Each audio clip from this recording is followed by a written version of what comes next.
Olá, aluno, olá, aluna. Sou a professora Estela e voltamos com a disciplina de redação. Hoje vamos fazer uma aula revisando todo o conteúdo que nós aprendemos até agora, tá? Lembrando a você que isso é conteúdo da atividade avaliativa que você fará esta semana. Preste bastante atenção nesta aula. Então vamos lá. Vamos começar falando sobre a comunicação. O que é a comunicação? A comunicação faz parte do cotidiano de todos, pois somente através dela é possível viver em sociedade, trocar ideias, experiências, certo, pessoal? Então, o que é a comunicação? É toda atividade interativa entre pessoas, ok? É essa troca de ideias, essa troca de informação, troca de experiências. É nisso que se baseia a comunicação, certo? Nosso próximo ponto aqui que a gente vai tratar são os elementos da comunicação, que são os interlocutores. Quem são os interlocutores? É o emissor e o receptor, ou seja, é quem fala e quem vai receber a minha mensagem, certo? Temos também o canal, né? Aqui eu usei um exemplo, o Jornal Expresso, certo? Ou seja, a comunicação ela pode ser feita de várias formas. A gente pode usar o telefone, a gente pode usar as redes sociais, a gente pode escrever uma carta, né? Que hoje não é mais tão usual, mas na época dos nossos pais, dos nossos avós, um meio de comunicação que era muito utilizado era a carta, certo?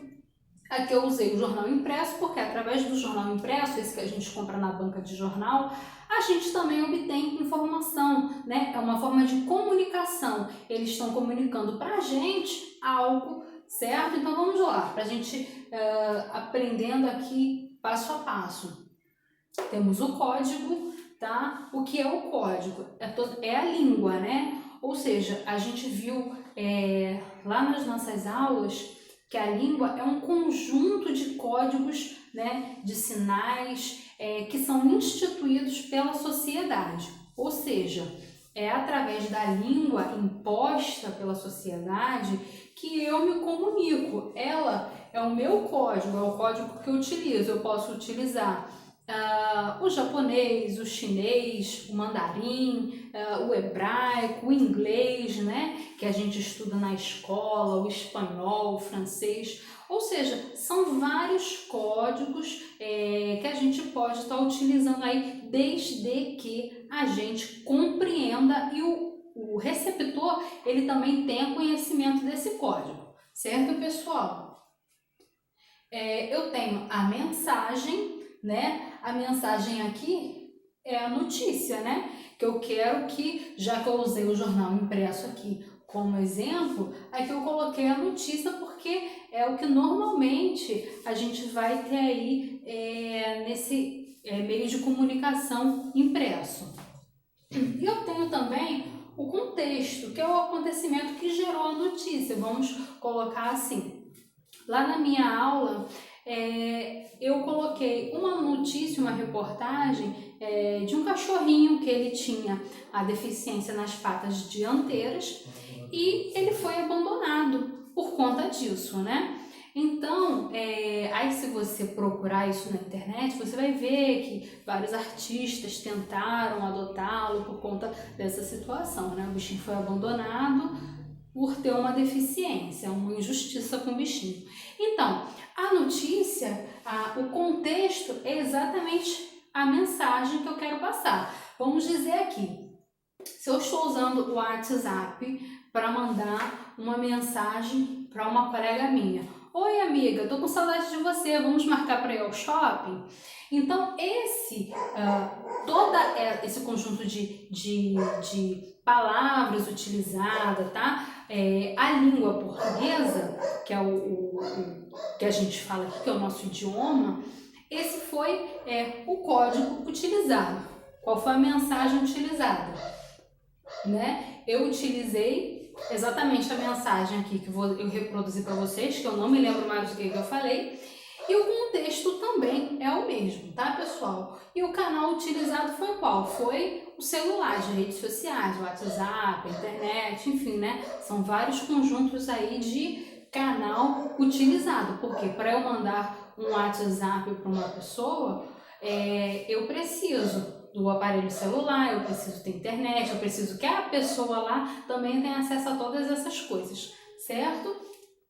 E aqui eu não coloquei, mas vocês sabem, né? Tanto que eu acabei de comentar. Se eu tenho internet, tenho WhatsApp e eu mando para uma pessoa que não tem internet ou não tem WhatsApp, essa mensagem não vai ser codificada, ou seja, eu vou gerar um ruído comunicativo. Ou se, no caso, eu falo português, para quem eu mando a mensagem, essa pessoa, o receptor, ele não fala a língua portuguesa, ele fala o hebraico, por exemplo. Ela não vai codificar o que eu quero falar, sendo que hoje a gente tem outros recursos aí, né, do Google Tradutor, né, enfim. Mas a ideia é justamente essa. Se a minha mensagem não consegue chegar ao meu interlocutor, essa mensagem não consegue ser codificada, eu tenho algum ruído comunicativo, certo, pessoal? Então vamos lá. O outro ponto aí que a gente vai abordar é a linguagem verbal. O que é a linguagem verbal? Como eu escrevi aqui, é a oral e a escrita, né? A linguagem verbal é o que a gente está fazendo aqui. A gente está falando, a gente está verbalizando tudo que a gente fala, né? E aqui, o som que sai da minha boca eu estou verbalizando, é oral. E isso que vocês estão acompanhando aqui no quadro é a linguagem verbal escrita, ou seja, não tem mistério também nessa parte, pessoal. E eu tenho a linguagem não verbal, que é aquela que é baseada em figuras, em placas, cores, sons, certo, pessoal? Ou seja, se você tem um conteúdo que, por exemplo, vou usar aí as placas de sinalização. A gente está passando na rua e tem lá aquela placa escrita identificando, esse aqui é o bairro A. Aí você vai mais um pouquinho para frente, esse aqui é o bairro B. Aí você tem lá, vira à esquerda, vira à direita, proibido rotacionar, enfim, né? Tudo isso são linguagens, tá? Mas são linguagem não verbal, correto? Por quê? Porque, como eu te falei, a linguagem verbal é a que a gente usa a verbalização das palavras. A gente verbaliza, pode ser oral ou escrita, certo, pessoal? Outro ponto aí também que a gente vai dar uma relembrada é o que é a linguagem formal e a linguagem informal. O que é a linguagem formal? É aquela linguagem que obedece à norma culta, ou seja, é a linguagem que a gente tem conteúdo nos livros, nos materiais didáticos, num jornal, seja impresso ou seja um jornal virtual, né, dos noticiários. Então, é esse tipo de linguagem que é a verbal, que você segue um padrão, uma norma culta. Por exemplo, eu não posso chegar aqui para vocês e falar, eu um carro comprei. Você vai falar, tá, eu um carro comprei, você está entendendo que eu comprei um carro. Mas as palavras, elas estão sendo colocadas na ordem irregular, elas não estão na ordem correta. Um bolo, quero agora comer. Então, eu estou trocando aí. Então, a ideia é justamente essa, né? Quando eu sigo as normas cultas da linguagem, ou a norma padrão, eu sigo uma regra certinha de como eu escrevo. Aí eu primeiro falo do sujeito, depois eu falo do complemento, depois eu falo, sabe, exatamente isso. Isso a gente vai aprender mais à frente, né? Não é nem assunto para cá, mas enfim, a ideia é, para eu falar de forma culta, de acordo com a norma padrão, isso que a gente está estudando aqui, é a gramática normativa, é esse português que a gente aprende na escola. Já a linguagem informal é aquela conversa despojada entre amigos, né? Eu dei aqui um exemplo.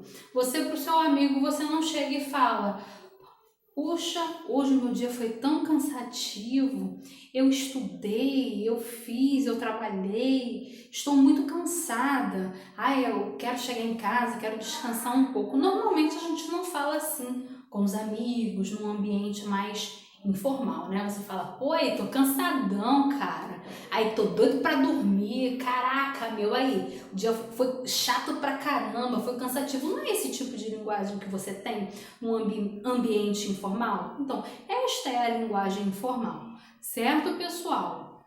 Só para deixar registrado aí, como eu já falei para vocês, o que é língua? É a realização comunicativa por meio de regras e códigos pré-estabelecidos por uma sociedade, ou seja, cada sociedade ela vai colocar as suas regras com base de uma norma cultural, linguística, ok? Então vamos lá, pessoal. E o que é a fala? A fala é a realização individual da língua a partir do conteúdo e da vivência de cada um. Ou seja, cada pessoa tem uma forma de falar, uma forma de se expressar, ou seja, a língua é um coletivo de regras imposto pela sociedade, mas a fala, ele vai trabalhar o uso individual desta língua, cada um emprega esse código, né, que é a língua, esse código comunicativo da forma que ela aprendeu, da forma que ela tem que se expressar em um determinado grupo, né? A gente tem aí grupos de pessoas que elas falam de um determinado modo, outras que falam de outros. Vamos colocar assim, por exemplo, advogado, eles têm um modo deles, eles têm uma forma de falar. O médico, ele tem uma outra forma de falar. Um grupo de hackers, né? Também tem uma forma específica de falar. Um grupo de rappers, de pessoas que gostam de funk, de roqueiro, de pessoas que gostam de samba. Cada um desenvolve uma forma de falar, certo? Então a língua a fala é o uso individual da língua, certo? Então agora a gente vai finalizar o nosso assunto, a nossa revisão com a tipologia textual, tá? Então a gente viu que o texto é o quê? É um conjunto de palavras, de frases, né, que vão formar ali um conjunto de ideias, de expressão, né? Então, e cada texto, ele tem um tipo, né, que o aborda, que o torna diferente dos outros. Isso é os tipos textuais, né? Então temos aí o tipo descritivo, que é o tipo textual capaz de reproduzir, ou seja, descrever objetos, paisagens, pessoas, enfim, né? Várias coisas. O que é descrever? Né? Por exemplo, eu falar do meu cachorro. Eu tenho um cachorro que ele é preto, a pelagem dele é tigrada, é um boxer, é um cachorro muito dócil, enfim, né? Eu estou descrevendo um cachorro para vocês. Você fala do seu pai, você fala da minha escola. A minha escola é uma escola ampla, que tem um ensino de qualidade, os professores são bem preparados, enfim. Isso é uma descrição, é você conseguir descrever um elemento, um objeto, uma paisagem, pessoas, tá bom, pessoal? Temos também o tipo narrativo, que consiste na reprodução de fatos ou episódios que contam com a presença de personagens, o tempo e o espaço. A gente tem aí mais alguns outros elementos, mas esse é o básico, né? Então, o que é uma narração? Eu conto pensa numa história que eu estou contando, né? Toda a história precisa de personagens. Esses personagens, eles precisam estar num local, eu preciso de um lugar, e esse local, os fatos acontecerem, eu preciso de um tempo, né? Então, são elementos assim, bem por cima, básicos de um texto narrativo, ok? Então, quando você consegue identificar num texto personagens, que você consegue identificar o tempo e o local, você automaticamente você já consegue ver que é um texto com uma estrutura narrativa, certo? Temos também o dissertativo, que é a exposição ou a interpretação de ideias, pensamentos, etc. E isso exige que seja claro, objetivo e lógico.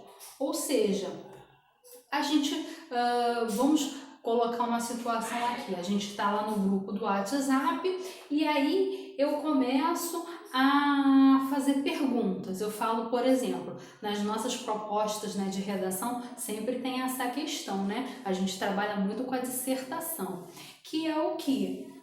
Eu vou falar, me conte como foi o seu final de semana. E aí você vai escrever, vai produzir um texto dissertativo, você vai expor para mim os seus pensamentos, o que aconteceu, a sua ideia, você vai defender um ponto de vista, vai ser um argumento. Olha, eu não acho que as aulas, né, remotas, aulas online, estejam sendo muito legais, né? Eu estou sentindo falta da professora Estela, né? Que ela escreve bastante no quadro. É mais ou menos assim, entendeu? A gente está brincando aqui, mas a ideia é essa. A estrutura de um texto dissertativo, ele vai trabalhar com opiniões, com argumentos, né? Então, pessoal, espero que você tenha compreendido, tá? Tudo que foi abordado aqui nessa aula revisão. Espero que você faça uma excelente avaliação. Pessoal, fiquem com Deus. Até a próxima. Tchau, tchau.